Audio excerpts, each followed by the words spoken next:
Japanese pseudo-Anglicism is an unignorable part of Japanese vocabulary. Japanese vocabulary consists of four lexical strata: native vocabulary, Sino-Japanese words, foreign loans, and onomatopoeic expressions. Each stratum is associated with phonological and semantic characteristics. For foreign loans, Japanese people use them as often as words of both native Japanese origin and classical Chinese origin, which are used by Japanese people for thousands of years. This video will mainly focus on the formation of those Japanese-made English and the difference between it and actual worded English. Firstly, let's take a look at what a loan word is.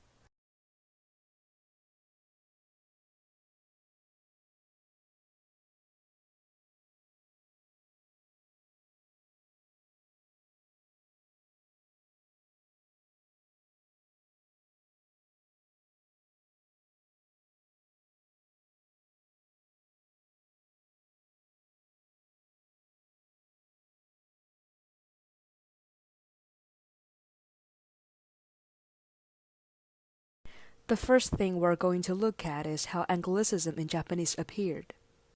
In Japan, English loanwords have been increasing ever since Japan developed diplomatic relations with Western countries.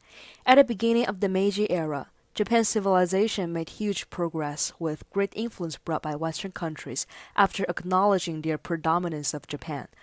During the process of studying and acquiring the technology, science, and the culture of the West, responding to Western imperialism gradually became a national obligation.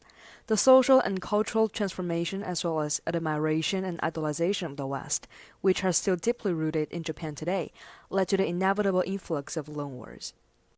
Then we're now shifting to the main topic of this video, Pseudo-English in Japanese. According to Pulcini, a false pseudo-loan or pseudo-Anglicism is the word or multi-word unit in a recipient language made up of English lexical elements, but unknown or used with a conspicuously different meaning in English. They are referred to as wasei-eigo in Japanese, meaning Japanized English. As Brother Carstensen said in his work, there are three different types of pseudo-English in Japanese, which are morphological, semantic, and lexical pseudo-Anglicism. Firstly, morphological pseudo-Anglicism means changing the morphologies in one word or several words. One of the examples that are most easy to understand is sekuhara, which is a word combining the first few syllables of both the word sex and harassment. There are also other examples like install, the combination of the first few syllables of engine and stop, and pasokon, the combination of the first few syllables of personal and computer. Semantic pseudo-Anglicism are characterized by the shift in the semantic meaning from the original English word. For example, the word kureimu in Japanese originated from the English words claim, but instead of having the same meaning as the word claim, it means complaint.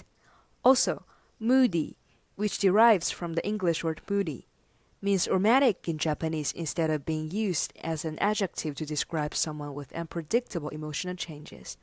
Another example of the semantic pseudo-Anglicism would be tension, which is the tension English. There are expressions like tension ga agaru, meaning being very excited. So, unlike the meaning of tension English, it means the status of one's emotions or feelings.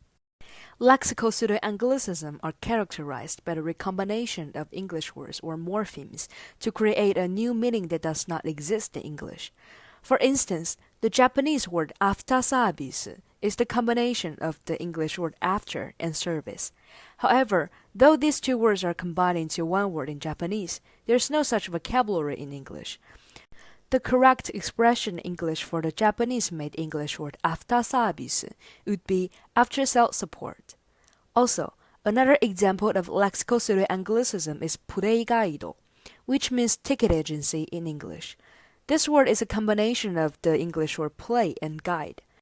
Though there's no such word in English as play guide, this Japanese-made expression is still widely used in Japan. This would be all the content for this video. Thank you for watching this and hope that this video will be of assistance in helping understand Japanese pseudo-Anglicism.